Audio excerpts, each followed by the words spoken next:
La québécoise Lise Bissonnette vient de rendre public son rapport au secrétaire général de la francophonie sur la place et l'usage du français aux Jeux olympiques d'hiver de Turin.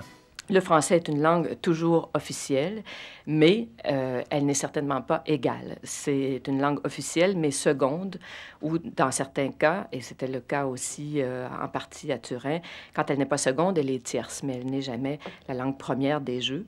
Ce qui était, je vous le rappelle, son caractère fondateur. Enfin, on a refondé les Jeux olympiques en 1894, ici même à Paris, à la Sorbonne, en français, grâce à M.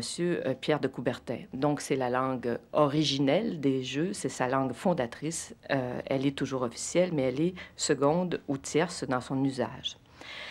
L'enjeu, donc, est majeur, je crois. Cela dépasse la question linguistique elle-même. On assiste à la disparition lente d'une tradition culturelle garante de diversité. On s'inquiète partout dans le monde de la fragilité des valeurs olympiques et de la commercialisation, de la marchandisation des Olympiques. D'innombrables pages ont été écrites là-dessus, mais je crois que cet égrainement lent des valeurs olympiques a quelque chose à voir aussi avec la difficulté que sa langue originelle trouve à s'y manifester. On fait une confiance excessive au volontarisme. Ça, j'ai entendu partout. Comptez sur nous, madame, on va s'en occuper. Le français, c'est une magnifique langue.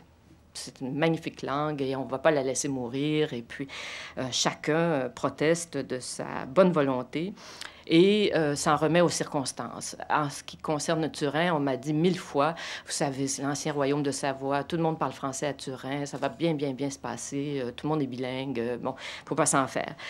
Pour ce qui est de la Chine, il ne faut pas s'en faire non plus parce que les Chinois sont des gens qui respectent scrupuleusement les règles. Bon, alors, donc, il ne faut pas s'en faire. Pour ce qui est de Vancouver, eh bien, on est au Canada. Alors, donc, comme le Canada est bilingue, ce qui arrive une fois de temps à autre, hein, que les deux langues officielles des Olympiques coïncident avec les deux langues officielles d'un pays, alors il ne faut pas s'en faire pour Vancouver non plus. Donc, à chaque nouvelle olympique, il y a une raison de croire que le français sera respecté et ce sera par la bonne volonté de tout le monde. Là, je crois que cette confiance est abusive et excessive et que, justement, elle mène à certaines dérives.